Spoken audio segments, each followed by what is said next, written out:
capítulo 8. Y ustedes fueron muy juiciosos y leyeron, ¿cierto? Como que había que leer, ¿no? Ahora que hay que leer, ¿ah? Ave María. Yo lo leí. Eso está muy bien.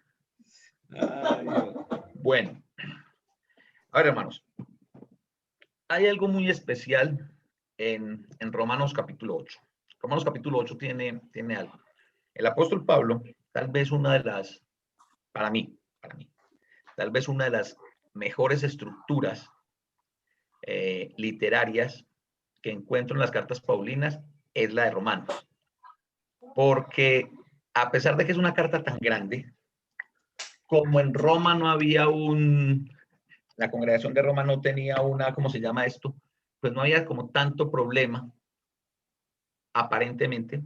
No evidenciamos en la carta a los romanos de que hubiesen problemas. Por ejemplo, en Corinto, ¿habían problemas, sí o no? Bastantes problemas. Sí. En Tesalónica, ¿habían problemas? División. Y en Tesalónica, ¿cuál era el problema que había? El gnosticismo. Parte del gnosticismo. O sea, el gnosticismo estuvo presente en todas las iglesias del Nuevo Testamento. ¿Sí?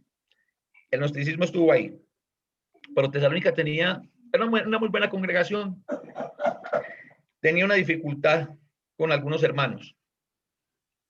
Y era que estaban tan emocionados con lo de la segunda venida que se estaban volviendo vaguitos. No, pues que vamos a trabajar si el Señor viene pronto. Hay que salir a buscar trabajo, no, es que el Señor viene pronto. Entonces Pablo le dice, el que no trabaja no come. Simple, ¿no? Sí, Éfeso, las cartas de la prisión, Efesios, Filipenses, Colosenses, mucho con el gnosticismo, con todo lo que era el culto, en Éfeso particularmente con todo lo que era el culto a la diosa Diana, todo lo que tenían estas iglesias, Filipo lo mismo, Colosas, el gnosticismo y la gente que negaba la deidad de Jesús, pero romanos, como no estaban apuntando a solucionar una problemática, pues en el capítulo 1 Pablo dice que el deseo que él tenía era poder ir a verlos y conocerlos personalmente. Pablo no había ido a Roma cuando escribió la carta, y cuando fue ya no fue de la forma en que él quería, sino de la forma que el Señor quiso. Entonces, Romanos tiene una excelente estructura literaria y es así, organizadita. Y Pablo, pues la Biblia dice que Apolos era muy buen orador, ¿sí? Era elocuente, pero Pablo era muy buen escritor. Porque Pablo lleva el libro de Romanos en un hilo conductor. Primero, empieza hablando de la culpabilidad del hombre en general. Después, en capítulo 2, lo empieza a desglosar y muestra la culpabilidad de los gentiles. Y ahí estaban contentos los judíos. Eso, sí, esos gentiles tan malos. Y después Pablo se voltea y dice, ahora vamos a hablar de la culpabilidad de los judíos. Y después habla de la justificación. Después habla de la redención hasta el capítulo 7 y en el capítulo 8 habla de la santificación. Y la estructura del capítulo 8, Pablo nos viene mostrando hasta el versículo 17 qué es lo que va haciendo el Espíritu Santo. Pero del versículo 18 al terminar, solamente que lo dejé hoy hasta el versículo 27, Pablo nos está diciendo o nos va a decir por qué razón el Espíritu Santo nos va a ayudar. O sea, ¿por qué razón nosotros necesitamos dejarnos ayudar del Espíritu Santo? Entonces, levánteme en la mano, los que tienen la cámara prendida, los que no me hacen un emoticón, los que leyeron Romanos 8, 17, 18 al 27. Levanten la mano. Ok. Solo el hermano Alejandro. Hermano Alejandro, cuéntenos usted de qué habla Romanos 8, 18 al 27. No lo lea. Bueno, habla del Espíritu Santo, de cómo habita en nosotros, de cómo debemos de vivir por Él y cómo se manifiesta en nosotros. Y habla de una manera tan especial de que nos enfrenta de que casi de decirnos, si vivís por el Espíritu, entonces andéis también por el Espíritu. Y en esta sección, Pablo lo que nos dice es, miren, si todo lo que les dije hasta el versículo 17, si toda esa obra que el Espíritu Santo está haciendo en ustedes les parece poquito, entonces les voy a dar una razón más para que ustedes se dejen guiar por el Espíritu Santo. ¿Y saben cuál es esa? La gloria que nos espera. Un futuro glorioso al lado de Jesús. Pero vamos a dejar de hablar y vamos a dejar que sea Pablo el que hable. Voy a leer, vayan conmigo a Romanos capítulo 8, versículos 18. Dice, pues tengo por cierto que las aflicciones del tiempo presente no son comparables con la gloria venidera que en nosotros ha de manifestarse, porque el anhelo ardiente de la creación es aguardar la manifestación de los hijos de Dios, porque la creación fue sujetada a vanidad, no por su propia voluntad, sino por causa de aquel que la sujetó en esperanza, porque también la creación misma será libertada de la esclavitud de corrupción a la libertad gloriosa de los hijos de Dios, porque sabemos que toda la creación gime a una, y a una está con dolores de parto hasta ahora. Y no solo ella, sino que también nosotros mismos, que tenemos las primicias del Espíritu, nosotros también gemimos dentro de nosotros mismos, esperando la adopción, la redención de nuestro cuerpo. Porque en esperanza fuimos salvos, pero la esperanza que se ve no es esperanza, porque lo que alguno ve, ¿a qué esperarlo? Pero si esperamos lo que no vemos, con paciencia lo aguardamos. Y de igual manera, el Espíritu nos ayuda en nuestra debilidad. Pues, ¿qué hemos de pedir como se debe? Pues, ¿qué hemos de pedir como conviene? No lo sabemos. Pero el Espíritu mismo intercede por nosotros con gemidos indecibles. Mas el que escudriña los corazones sabe cuál es la intención del Espíritu, porque conforme a la voluntad de Dios intercede por los santos. Entonces, mis hermanos, ¿qué nos está diciendo Pablo acá? Una razón más por la cual nosotros como iglesia debemos dejarnos mover por el Espíritu Santo es precisamente lo que nos espera. Eso que nos espera. Dice, tenemos que las aflicciones del tiempo presente. Entonces ustedes van a decir, hermanos, pero ¿cómo así? Usted no dijo pues ahorita que la iglesia en Roma no tenía problemas. No, la iglesia en Roma no tenía algo como que corregir, pero estaba sufriendo igual como sufrió toda la iglesia del primer siglo la persecución, y la iglesia en Roma sí que sufrió persecución. Porque una cosa era estar, digámoslo así, en Jerusalén. Estaban soportando la persecución de los judíos, pero Roma en Jerusalén no se metía mucho. Sí, era una provincia romana, le pertenecía al imperio, pero a Roma, mientras le estuvieran pagando su plática de los impuestos y todo, tranquilos, no pasa nada. Pero ¿cómo se imaginan ustedes que vivían los cristianos de Roma en la casa del emperador? ¿Dónde se daba cuenta? ¿Qué creen ustedes? Un tipo como Nerón, que promovió el culto al emperador. ¿Dónde creen ustedes que se daba cuenta más rápido Nerón de que había un grupo de personas que no lo adoraban a él, sino que adoraban a Jesucristo? ¿En Roma o en Jerusalén? En Roma. ¿Y por qué en Roma? Porque él tenía a sus cristianos ahí, entonces sabía que no lo adoraban, entonces ahí estaba empezado todo. Sí, o sea, recuerden, en esos tiempos no había WhatsApp, no había email, no había internet, ¿sí? No hacían un TikTok los cristianos judíos en Jerusalén mofándose del culto al emperador, no había nada de eso. El mensajero se podía demorar un par de semanas de llegar de Jerusalén a Roma. ¿Sí? Entonces llegaba con el mensaje, mire, es que allá Pedrito Pérez no está adorando al emperador. Y resulta que cuando regresaron, mientras iban y volvían, ya habían convencido a Pedrito Pérez de adorar al emperador. Sí, pero los cristianos en Roma lo estaban sufriendo de primera mano. Entonces Pablo les dice que las aflicciones del tiempo presente no se comparan en nada a qué, a la gloria que vamos a tener. ¿Y cuál es esa gloria? Cuando estemos con Cristo en el cielo. Cuando estemos con Cristo en el cielo. Yo iba a lanzar concurso, iba a hacer un paréntesis y le iba a preguntar algo a Alejandro, pero ya contestaron, entonces no hice concurso, se lo perdieron. Ok, la hermana Beatriz dice cuando estemos con Cristo en el cielo. ¿Alguien tiene otra idea de cuál es esa gloria venidera? ¿Sí, hermano Alejandro?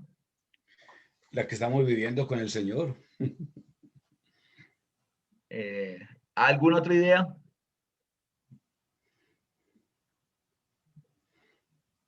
Bueno, tímido, si no, pues. La morada permanente en el cielo con el Señor. Estar en su presencia alabándole. Estar en su presencia alabando. La hermana Geomer está levantando la mano. Hermano, la segunda venida del Señor cuando estemos en gloria.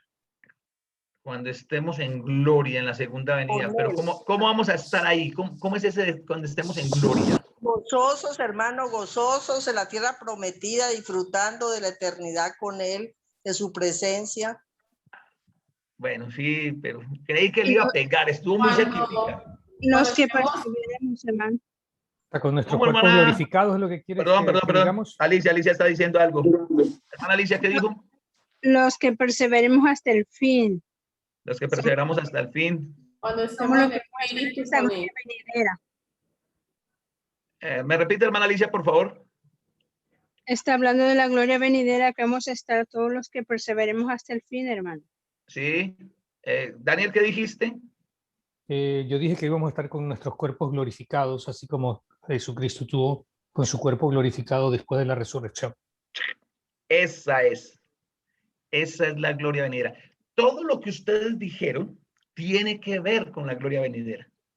Pero realmente lo que a nosotros nos tiene que motivar más, extra motivar, a dejarnos guiar por el Espíritu Santo, a actuar conforme al Espíritu, es la esperanza de que vamos a tener unos cuerpos glorificados. O sea, no va a haber COVID. Incorruptibles. No va a haber cáncer. Vamos a comer, pero no vamos a engordar. No, Amén. no va a haber llanto. Amén. La No iglesia habrá dice, llanto, Podemos no habrá comer y llanto no ni vamos a dolor. engordar. venga, hermano, les voy a pedir un favor. A mí me gusta mucho que participen, pero por favor el que haya a participar me levanta la mano. O prende la cámara y me levanta la mano o me levanta la mano con emoticón. Hermano Edil, para que no hablemos todos al tiempo. Buenas noches. No vamos a sufrir del colesterol, hermano. ¿Sí? Entonces, esa es la esperanza. Un cuerpo glorificado, como fue glorificado el cuerpo de Jesucristo. Un cuerpo incorruptible. ¿Sí? Algo con el que muchas personas tienen problemas, más algunas mujeres que hombres, no vamos a envejecer. ¿Sí? Eso es lo que Pablo dice, venga, nosotros ahorita estamos teniendo solamente la cuota inicial, pero necesitamos dejar que el Espíritu Santo, ¿qué? Nos transforme. Vea, les voy a dar la conclusión de esta clase, pues no de esta clase, sino de esta serie de estudios, hoy, aunque todavía faltan bastantes. La obra del Espíritu Santo en usted, en mí, que somos la iglesia del Señor en el siglo XXI, es exactamente la misma que fue para los cristianos del primer siglo. ¿Y saben cuál es? Se lo voy a decir en palabras de Pablo. Hijitos míos, por quienes vuelvo a sufrir dolores de parto, hasta que Cristo sea formado en vosotros, hasta que Cristo sea formado en cada uno de nosotros.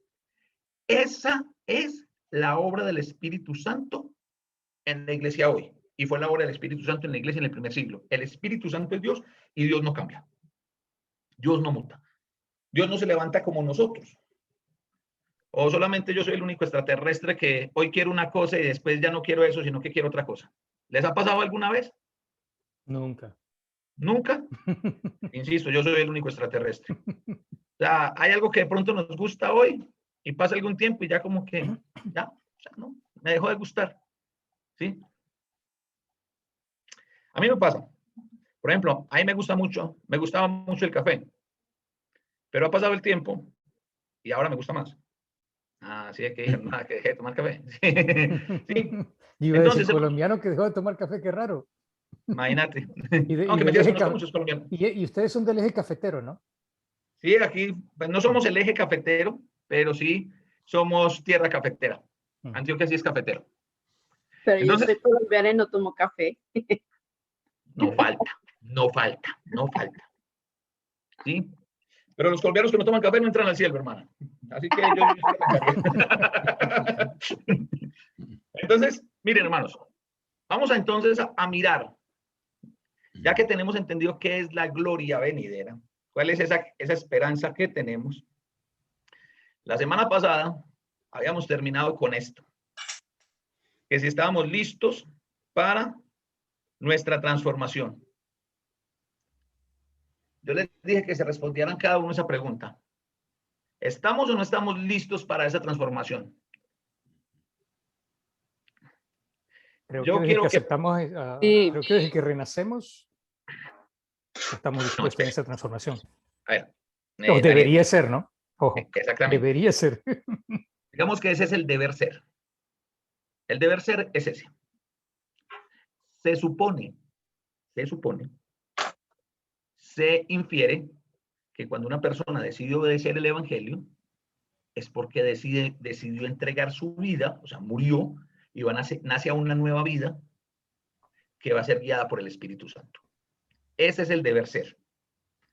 Ahora, con palabras bien paisas, del dicho al hecho, Hay mucho trecho. hay mucho trecho. Entonces, aunque ese es el deber ser, ¿cuántas veces nosotros, no vamos a mirar para los lados, no vamos a mirar a los hermanos? Mírese usted, póngase un espejito y mírese o prenda la cámara para que se mire usted mismo. Ustedes los que tienen la cámara prendida, ¿se están viendo ustedes mismos, cierto? Ok. Vamos, se están viendo ustedes mismos, miren ustedes mismos, ¿cuántas veces ustedes, lo que hace que se convirtieron, no han aplicado ese deber ser? O vuelvo y digo, ¿será que a mí es el único que me pasa? ¿Soy yo el único extraterrestre? Si a usted no le ha pasado, gloria a Dios por eso, los admiro. Pero con la manito en el corazón, sabemos que sí, ¿cierto? Entonces, esto, hermanos, va a ser un paréntesis aquí de ilustración. Hermanos, ¿ustedes qué creen? Amar. Y no estoy hablando de amar a Dios. Puede aplicar amar a Dios, pero no estoy hablando de amar a Dios. Amar a otra persona. ¿Es una decisión o es un sentimiento? Una decisión. Luz Luna dice una decisión. Depende del tipo de amor. Si es el amor a largo No estoy hablando de amor de pareja. Estoy hablando de amor de pareja. Si es el amor a largo plazo, es un compromiso, una decisión. Un sentimiento. Ok, entonces, sentimientos, algunos dicen sentimientos, algunos dicen decisión. Beatriz. Es una decisión, es una decisión. Una decisión. Olga, ibas a hablar, por favor, habla, pero la próxima recuerda levantar la mano. Niña de la casa tan inquieta. Decisión. Es una decisión. Un ¿Quién es más compromiso. No. La pregunta es, amar a otra persona, ¿es una decisión o un sentimiento? Beatriz tiene la mano levantada. Beatriz. Ya, entonces bájela pues. Bájela pues.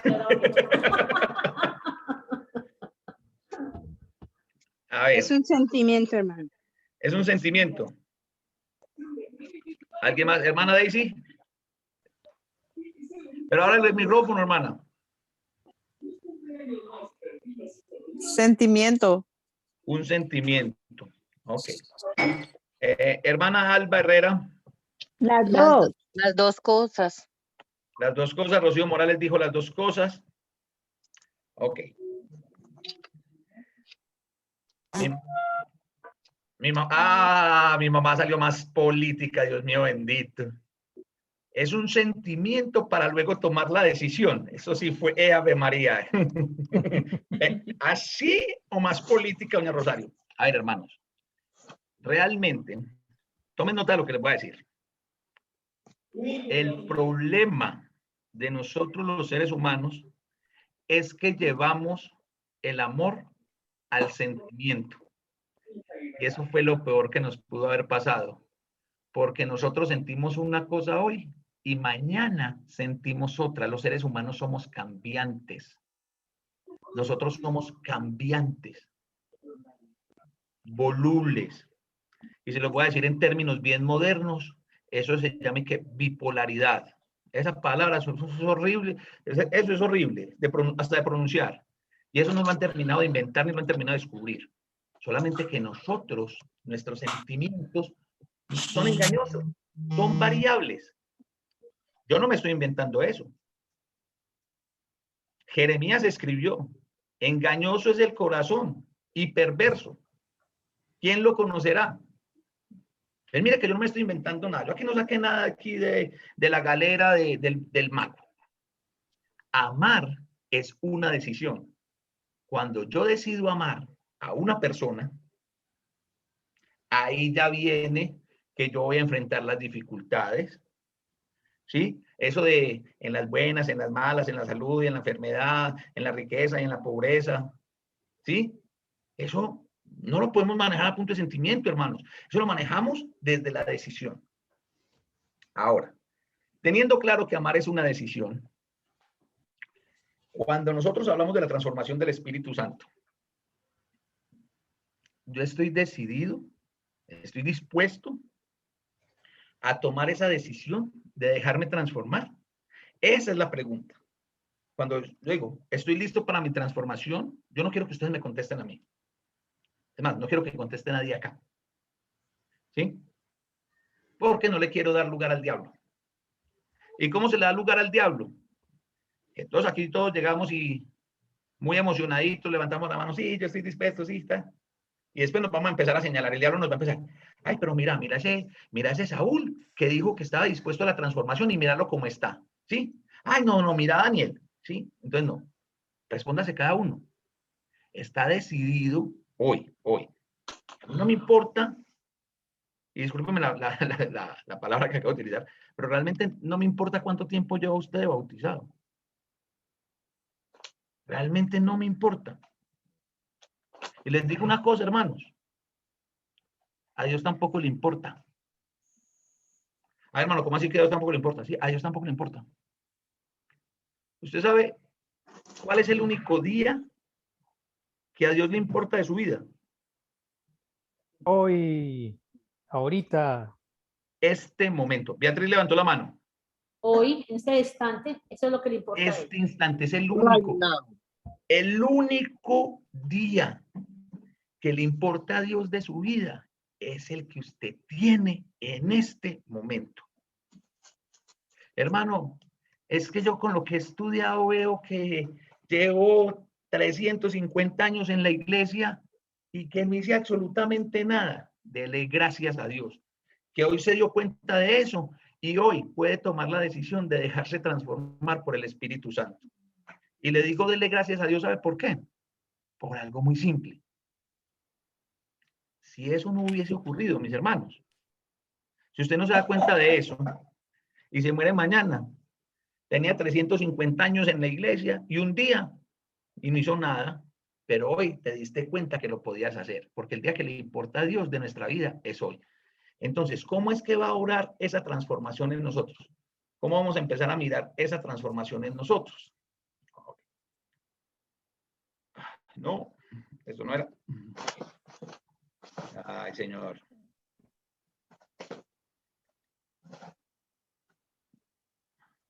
Daniel, usted que me hizo la presentación. Se la saboteé. Sí, creo. Ok. Entonces, yo estoy listo para mi transformación. La gloria de Dios. El objetivo del Espíritu Santo en nuestras vidas. Llevarnos a la gloria de Dios. Ponernos a la altura de Dios. ¿Y ustedes qué creen? ¿Que eso es posible? ¿Qué creen ustedes? ¿Eso es posible? ¿Que lleguemos a la estatura de Dios? Él no los promete. Entonces sí. No lo vamos a llegar en esta vida, pero lo vamos a llegar en la vida venidera. Pero el esfuerzo nuestro y el del Espíritu Santo a lo largo de este camino que vamos llevando es llevarnos a eso, a ese mejoramiento, hasta que seamos llamados. Sí, Daniel, en parte es cierto, pero también en parte nosotros podemos ir acercándonos a la estatura de Cristo en esta vida. Perfecto. Claro. O sea, eso es lo que tenemos que hacer, ir caminando así, irnos transformando a eso. Pero no solamente por fe. No, hay que hacer. Tenemos que que hacer. trabajar en nuestra santidad. Efesios lo dice muy claramente. Pablo dice que, Efesios 4:11 dice que el Señor mismo constituyó a unos apóstoles, a otros profetas, a otros pastores y maestros, para edificar a los santos. Y después dice, al fin de que el hombre de Dios sea enteramente perfeccionado, a la medida de la plenitud de la estatura de Cristo. Correcto. O sea, lo que estamos diciendo nosotros es, ¿cómo voy a llegar a la gloria de Dios? ¿Cómo puedo estar en la gloria de Dios? Estudiando la palabra. Pero no estudiándola para memorizarla. Voy a hacer una pregunta. En el ejemplo solamente. ¿Alguien sabe la fórmula del binomio cuadrado perfecto? Yo no la sé. ¿Cómo se Factorización 1.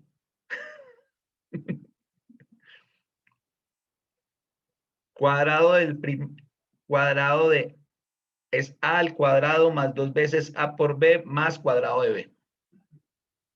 Eso es un binomio cuadrado perfecto. ¿Ya por eso sé álgebra? No. Me sé esa teoría. Créame, la que me la pone en un papel y no sé, no tengo ni la menor idea. Y ahora, si la tengo que aplicar a algo práctico en la vida, pregúnteme. No la sé aplicar en un papel, ahora la voy a saber aplicar en algo práctico en la vida. Pero estudié álgebra. Cualquier profesor de álgebra aquí hubiera dicho, ah, sí, usted sí sabe. No, me sé la fórmula. Nosotros no para nosotros llegar a la gloria de Dios no necesitamos estudiar la Biblia y grabárnosla. Esto no es una competencia. Esto no es el que más versículos se grabe, el que más texto recite. No. La verdad. Esto es una cuestión del que más aplique. Ay, hermano, es que yo no me sé la Biblia. Yo tampoco.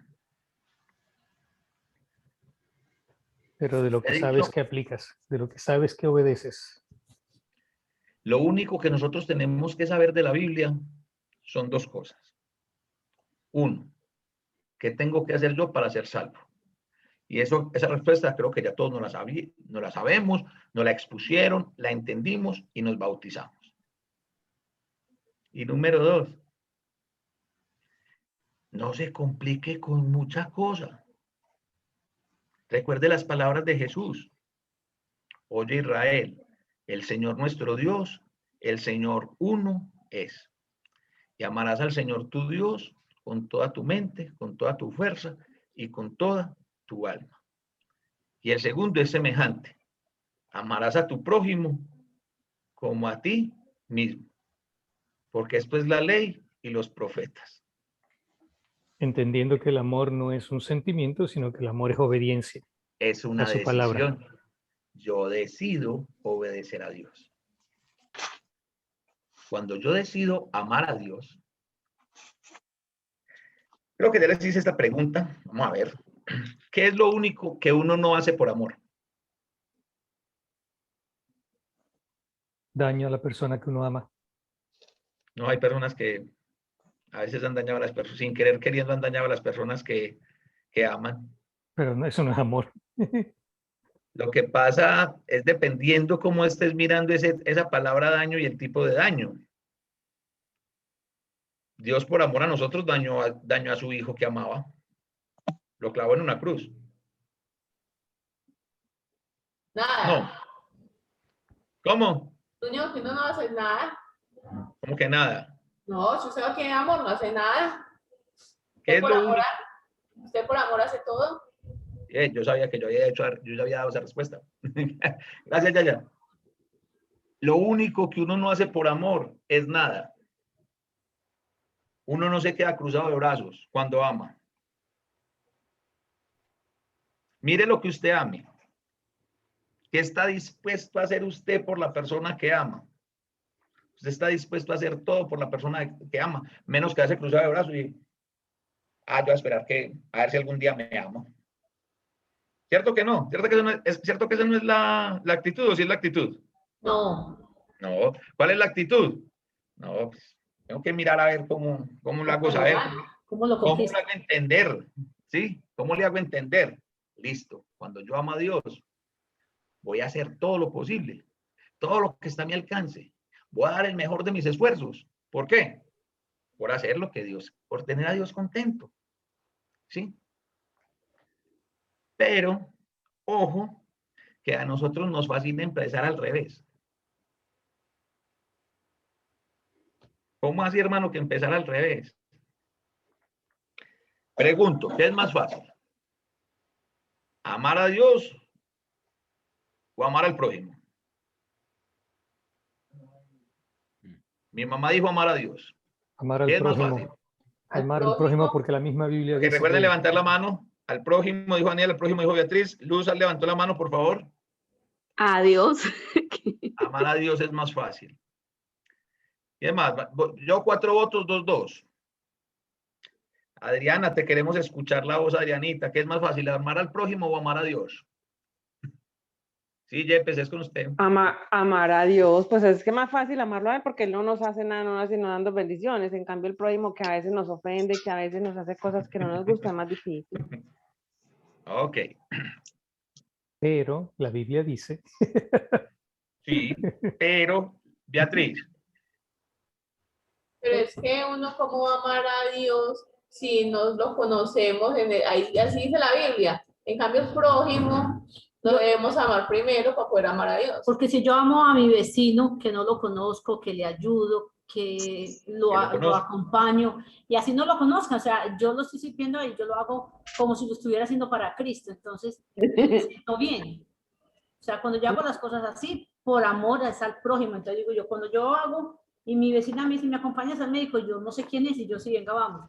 O me traes esto de allí del supermercado, yo sí, hágale. Entonces yo me pongo y lo hago como para Cristo, porque él dice, Vení, eso está muy, sí, pero eso, Beatriz, eso está muy bonito. Y cuando es el prójimo que me ha hecho algo. Pero en eso es, hay que perdonar, Le toca a uno bajar cabeza. Porque si no, Dios como la porque Dios dice que si no nos volvemos como niños, no. Entonces, hay que hacerlo, pero no es fácil. Es lo que yo entiendo, Néstor, que está preguntando, ¿qué es más fácil? Para mí, obviamente tenemos que amar al prójimo y hay que perdonar todo lo que nos ofendan, igual a nosotros también que nos perdonen. Pero es más fácil amar a Dios que no nos hace nada, que nos ofenda, que no hace sino darnos bendiciones. Y así no debe ser. No debe ser, exacto, no debe ser, pero es más fácil. Uno igual si se porta, uno igual si hace las cosas mal, Dios también le hace cosas a uno, lo castiga. No, eso es consecuencia, pero Dios no te hace nada mal. Consecuencia de no obedecer. Beatriz y Jaferni. Amar a Dios es obedecer. Daniel, dame un así que segundo, por obedecer favor. es más difícil. Daniel, dame un segundito. Beatriz y Jaferni. Yo no puedo confundir las consecuencias de mis actos con que Dios me esté haciendo algo malo. Dios no hace nada malo. Ahora, si yo me comporto mal, voy a cosechar cosas malas. Eso es ley de causa y efecto. ¿Sí? Eso es causa y efecto. Pero no podemos pensar nosotros de que Dios nos hace cosas malas porque Dios no hace cosas malas. Ok. El asunto es este. La pregunta fue, ¿qué es más fácil, amar a Dios o amar al prójimo? Quisiéramos decir que es mucho más fácil amar a Dios, por las razones expuestas por la hermana Adriana. ¿Sí? Es mucho más difícil amar al prójimo, porque es que con el prójimo sí tengo el roce. ¿El roce de qué? De mi carácter con el de él. Él piensa de una forma, yo pienso de otra. Él ve las cosas, él ve el vaso medio lleno, yo lo veo medio vacío. ¿Sí? Entonces, es ahí donde nosotros necesitamos, hermanos, entender algo. Digamos que es más fácil amar a Dios, pero para nosotros realmente amar a Dios, necesitamos primero aprender a amar a nuestro prójimo. Es lo que dice el apóstol Juan. Si yo no amo al prójimo al que veo, ¿cómo puedo amar a Dios al que no veo? ¿Sí? Entonces, nosotros necesitamos aprender a hacer eso. Ah, pero eso es muy difícil. Sí, eso es bien difícil. Eso es bien complicado.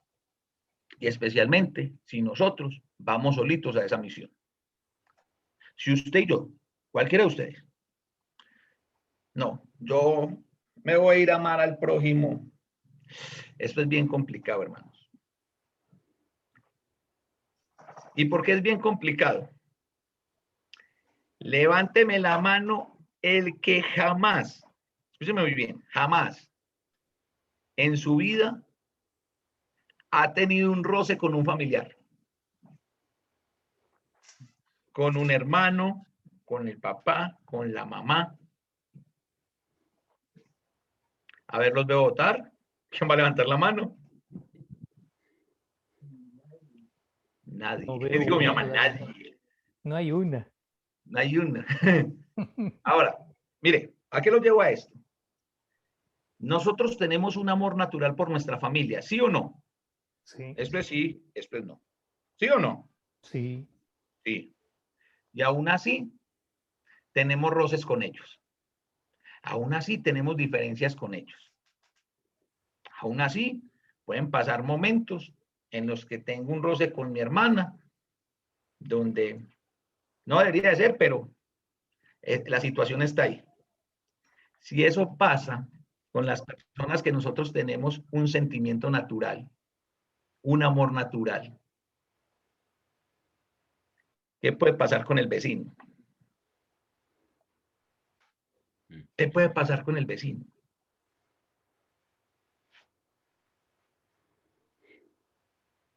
Hermano Alejandro. Es peor.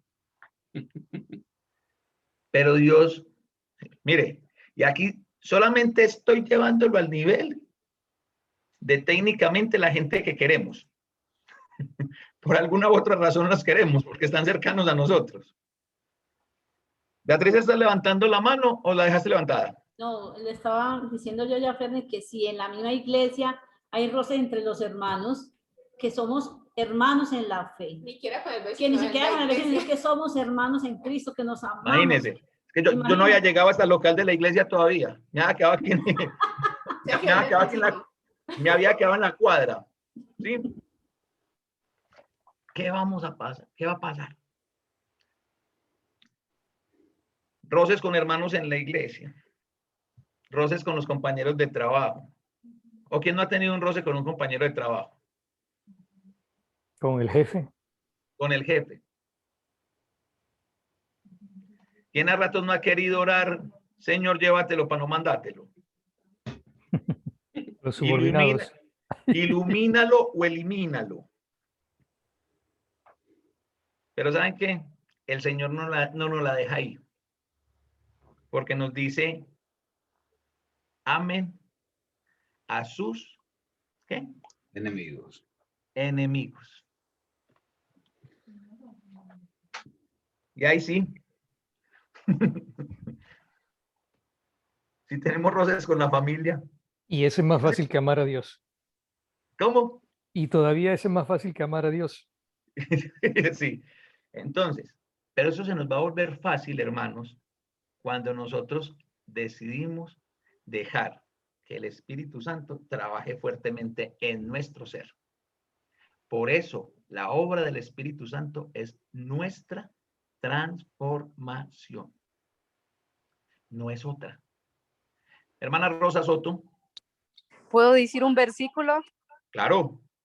En primera de Juan 4:20 dice, si alguno dice yo amo a Dios y aborrece a su hermano, es mentiroso, pues el que no ama a su hermano a quien ha visto, ¿cómo puede amar a Dios a quien no le ha visto?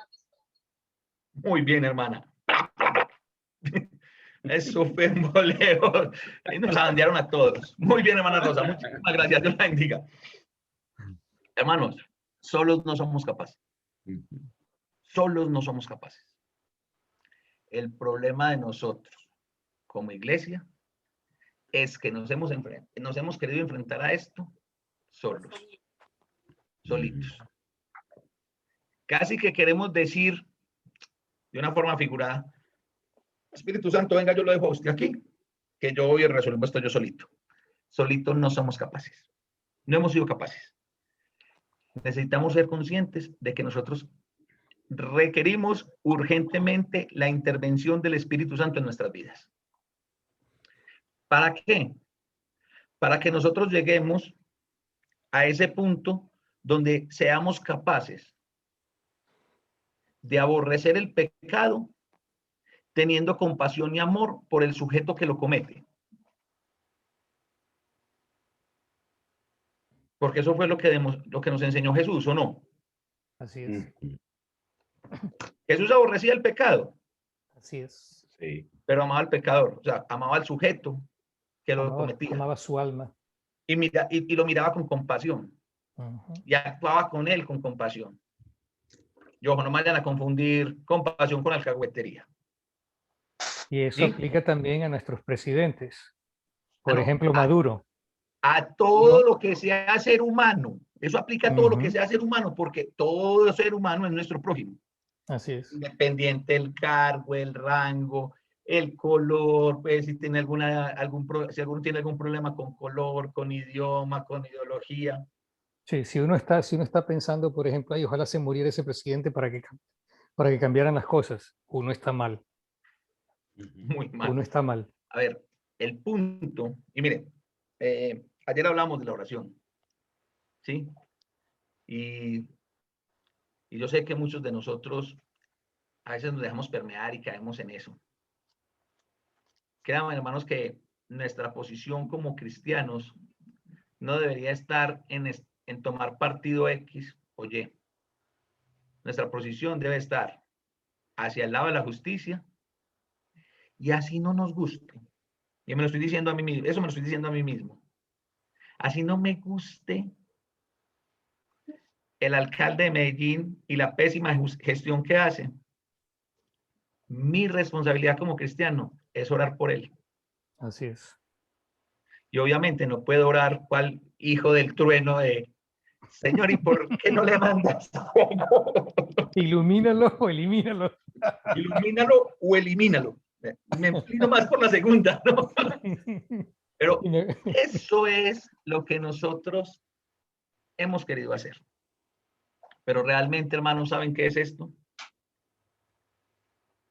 Esto a la larga no es más que un corazón que no ha sanado sus heridas. Tal vez se cerraron con el tiempo, pero no se sanaron. Los que escucharon el momento con el Señor de esta mañana, pensaba mucho en lo que iba a decir en esta clase en ese momento. No lo dije porque muchas personas no están en esta clase, entonces no lo iban a entender. Pero, ¿quién logra esa transformación en un corazón lastimado? ¿O acaso ustedes creen que José no tenía razones para tener el corazón lastimado? Solo Dios. ¿Tenía o no tenía razones José para tener el corazón lastimado? Sí. Bajo todo punto de vista tenía razón de eliminarlos en el momento que los vio. Bastante. Bajo todo punto de vista. Pero ¿saben qué? Un corazón dominado por el Espíritu Santo, lo primero que doblega es el orgullo. Porque desde todo punto de vista José tenía todo, y aparte tenía el poder, peor aún, tenía el poder. Si a José en ese momentico quisiera, discúlpeme la expresión, se le da la gana de decir, máteme en esos manes, ¿cuál hubiera sido el resultado? Inmediato. Inmediato. ¿Quién iba a decir ay no? Sí. No, porque Nadie. también lo mataban a él. Nadie, nadie. Ni se hubiera enterado su papá. No. Es más, José hubiera podido quitarle las túnicas y untarlas de sangre y mandárselas a Jacob otra vez. Sí. ¿Sí? La misma. Como en el tenis, el revés, pero no. Un corazón. Yo entiendo que lo que el Señor hizo, lo que ustedes hicieron, ustedes no hicieron nada. Este era el plan de Dios. Ahora yo los puedo bendecir, ahora yo los puedo ayudar. ¿Qué logra ese corazón? ¿Quién logra ese corazón? Dios lo transformó. Solamente lo que nosotros necesitamos, que Dios transforme nuestros corazones. Porque ¿saben qué, hermanos? Nosotros hemos confundido por años heridas cerradas con heridas sanadas. Y son dos cosas totalmente diferentes. Heridas cerradas son esas que nosotros decimos, está sangrando por la herida, que ha pasado mucho tiempo, pero veo a esa persona y se me alborota la gastritis. Veo a esa persona y me dan náuseas. Veo a esa persona y me da migraña. Veo a esa persona después de tanto tiempo y como así, que todavía aquí. En algún momento hablaba con algunos hermanos acá y ellos, estamos hablando y, no, que es que peranito, que es que sutanito, que es que los de allí, que es que los de allá. Yo los miraba. Y al último me reí.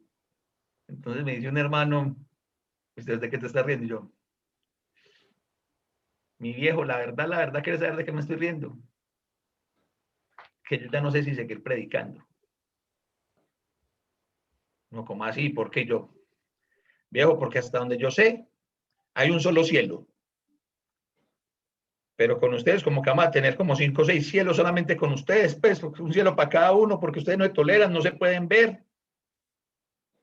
Entonces, ¿qué estamos haciendo? ¿Qué vamos a hacer? Si no nos podemos ver aquí, ¿qué va a pasar en la eternidad? No, en el cielo no vamos a ir a levantar muros. ¿Qué estamos haciendo? ¿Qué estamos haciendo? Nosotros no hacemos las cosas, no hagamos las cosas por los demás, hagamos las cosas por nosotros. Amar a esa persona que nos hizo daño no es un beneficio para ella, o sea, no es algo bueno para ella, es algo bueno para usted, es algo bueno para mí. Pero eso solamente se logra a través de un corazón transformado por la obra del Espíritu Santo. Y lo que Pablo nos muestra en estos versículos es eso que es tan difícil. Las tribulaciones del tiempo presente, eso que es tan duro, hermanos, tiene un aliciente. Y es el cielo. Son nuestros cuerpos transformados. ¿Quién de nosotros no ha sufrido un dolor X? Un dolor de cualquier cosa. Tan simple y tan leve como un dolor de cabeza. Tan simple y tan leve como un dolor de muela. ¿Quién no se ha porreado una mano? ¿Sí? Y saber que la esperanza que tenemos es un cuerpo incorruptible, un cuerpo sin dolor, sin muerte, al lado de Jesús, al lado del Señor, por la eternidad. ¿Aguanta o no aguanta amar al enemigo? Ahora, hágalo por orgullo, pues. Hágalo por neto orgullo, por pura vanidad. Porque es que si usted no tolera a su enemigo, le tengo noticias del más allá. Va a tener una eternidad en el infierno viéndolo a él. Bueno, peor, ni siquiera le va a ver, porque el infierno es bien solitario. Nada dice de que el infierno va a estar uno con los amigos ahí pasándola juntos. Pero capaz que si ese es tu talón de Aquiles, por allá lo vas a ver, por allá te vas a atormentar. Yo, ¿por qué no perdoné a este man? El diablo te lo va a estar recordando. Ah, total. Beatriz. No, pues es tan salado que se lo meten en la misma celda. Imagínate, pagando condena eterna con ese. ¿Sí? Entonces, hermanos, nosotros necesitamos tener muy presente y muy claro para dónde es que vamos. ¿Qué es lo que queremos? Y, como en todo en la vida, pagar el precio. ¿Usted quiere estar en el cielo? Arranquemos por aquí, arranquemos por amar al prójimo. Recuerden que el prójimo incluye al enemigo. Recuerden que, Leonel, recuerden que el prójimo también es Daniel Quintero, el alcalde de Medellín. Sí, sí, me toca, real. Y es orar por ellos. Es perdonarlos. Ay, hermano, pero es que esa persona me hizo tanto daño. Piense, tanto daño le ha hecho usted a Dios y Dios no le había hecho nada. ¿O acaso ninguno de nosotros le ha hecho daño a Dios? Le hicimos tanto daño a Dios que tuvo que mandar a su hijo. Parta de ahí. Le tocó mandar a Jesucristo a morir por usted y por mí. Prefirió darle ese dolor a su hijo. Prefirió abandonarlo, como les dije en Semana Santa, para que usted y yo tuviéramos esta esperanza. Es que estamos haciendo nosotros con la esperanza que tenemos. Quise pasar así, no quise entrar detalle a detalle, porque el objetivo es ese, la transformación nuestra. Y para eso tenemos la ayuda del Espíritu Santo, que nos ayude en esa transformación y en la oración. Cuando yo oro, ay, hermano, es que yo no sé cómo orarle a Dios por la persona que me hizo tanto daño. Menciona lo que el Espíritu Santo se encarga del resto. ¿Sí? Yo voy a terminar el capítulo 8 de Romanos. Voy a tratar de terminar el capítulo 8 de Romanos el día jueves, donde Pablo nos va a explicar en ese orden, en ese buen orden gramatical que tiene Pablo en Romanos capítulo 8, donde Pablo dice, empieza con una promesa maravillosa. ¿Sí? Eso es como se lo escuché decir a alguien en algún momento, uno de los textos, uno de los pasajes financieros de la Biblia. Sí, porque es una super promesa. Yo sé que todos se saben Romanos 8:28. Y sabemos que los que aman a Dios, todas las cosas les ayudan a alguien. ¿Sí? Entonces tenemos esa promesa y después Pablo nos va a explicar desde esa promesa. Y ahí te voy a responder la pregunta que me hiciste hace como 2 meses ya, Ferni, acerca de la predestinación. Sí, porque dice que a los que antes amó, también los predestinó, y a los que a los que predestinó también llamó, y a los que llamó también justificó, y a los que justificó también santificó. ¿Sí? ¿Para qué? Para llevarlos a la glorificación. Pero eso lo vamos a ver, o lo vamos a empezar a ver el día jueves, no sé si logramos terminar bien, si no lo terminamos, también va a estar bien. No creo, porque yo sé que van a haber muchas preguntas sobre la predestinación y qué es lo predestinado, y entender que una cosa es predestinación y otra cosa es la omnisapiencia de Dios. Son dos cosas totalmente diferentes. ¿Sí? Pero eso lo vamos a ver el día jueves. Por su atención, hermanos, muchísimas gracias. Por su participación, muchísimas gracias. Más gracias aún. Y los espero el jueves por este mismo canal. Que nos veamos, Dios mediante. Y por favor, hermanos, le hacen Romanos 8:28 a finalizar.